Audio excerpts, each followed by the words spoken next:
Hey, what's up, guys and gals? So I've been doing a little bit more running recently. If you follow my channel, you know that I have, and it's been going okay. And I haven't even been running that much. It's still a work in progress. I'm trying to increase my mileage slowly and trying to work out some of the kinks and a little bit of potential problems with my legs. I don't want to keep talking about it, but anyway, I want to do this video because um, in the past, I've had a little bit of high blood pressure, not too much. I would say it's pre-hypertension. In high school, I used to be a solid 120 over 80, 115 over 80, whatever, systolic over the diastolic. And then when I was in school and I graduated, I wasn't that active, and my blood pressure was in the about 140. Then I was able to naturally lower it to like 130, and then now it's, I've been checking it here and there when I go to like my ENT or another doctor appointment, and it's been roughly around 140. And during those years, uh, um, I was still active. I was doing weights, a lot of weight training, but I didn't do much running and not too much cardio, and that's good. But when I went to get my physical last year, a while ago, the doctor did mention that, hey, it might be okay to maybe, or she recommended maybe to do a little bit more cardio, and I was like, what doesn't hurt. That's when I started running a little bit more. Anyway, to make a long story short, um, I have a blood pressure monitor, and I do recommend you getting one. It's very convenient, and I got one from Panasonic, I believe, and it's pretty accurate because I compared it to at home versus when I went to the doctors, and it's very consistent. Anyway, I would register around 140, but after just running, just literally 3 times a week, a little over a mile, a little over a mile per session slash per workout,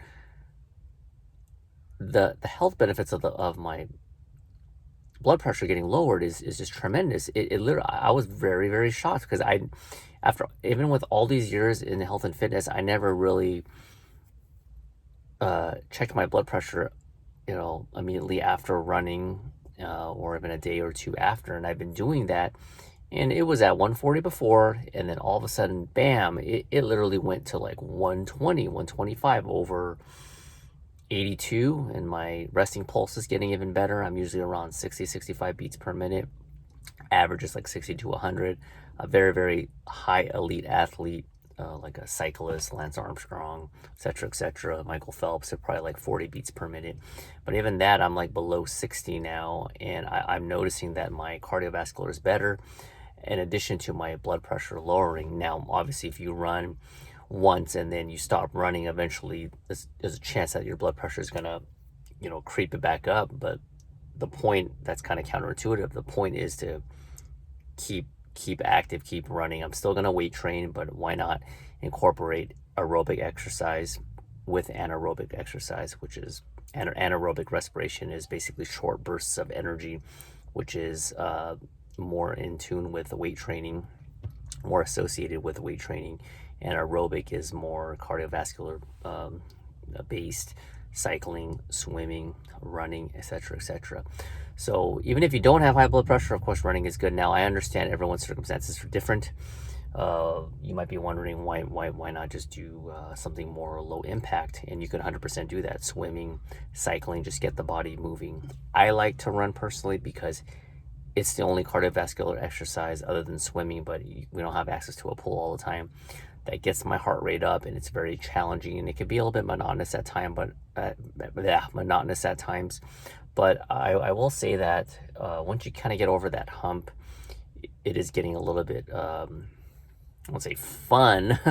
I'd rather be drinking beer and doing something else, but it's a real good feeling. And the last thing I want to say is, this is a slight tangent, but outside of lowering my blood pressure. But every year, I mean, I wear scrubs. I work at a hospital, as you guys know, and every year we have to get fitted for an N95 mask. Those are very restrictive masks. We got to get fitted every year because if you lose weight, you get facial hair. They want to make sure that the mask that you have for the entire year still fits properly. Anyway, when I do that fit test, it takes about, I don't know, the class is like 15 minutes, and you have that thing on for 10 or 15 minutes, and it's kind of uncomfortable. It is pretty uncomfortable. You put it over you put it over, they spray some stuff, make sure you don't smell it. They put this little hazmat, cover over your head with the mask. You move side to side, da, da, da. You got to make sure there's no leaks coming in to make sure that the mask is form fitting.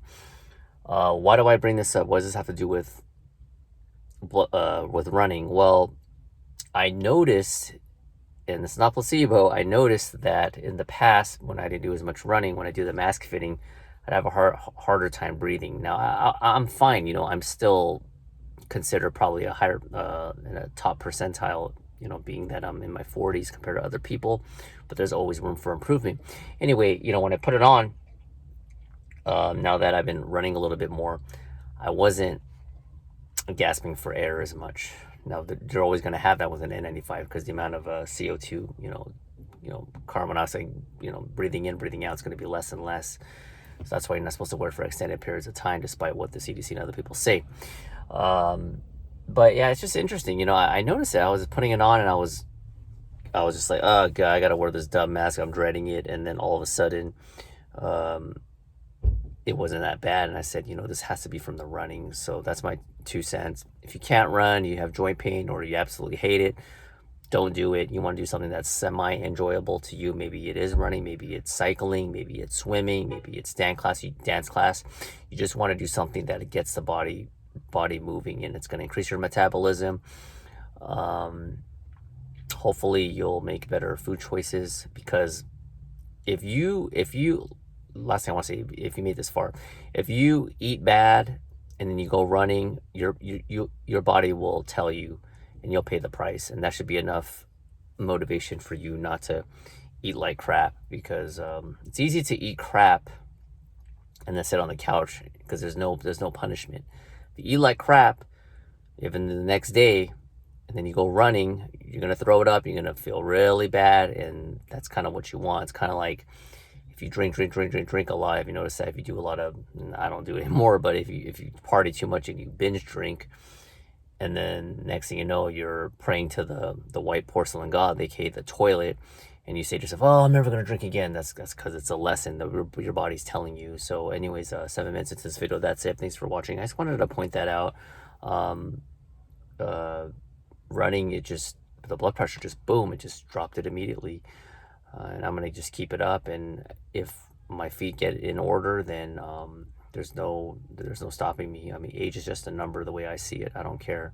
I'm not gonna pull the age card. And I say that as I have a little bit of a lower back pain, not pain, but some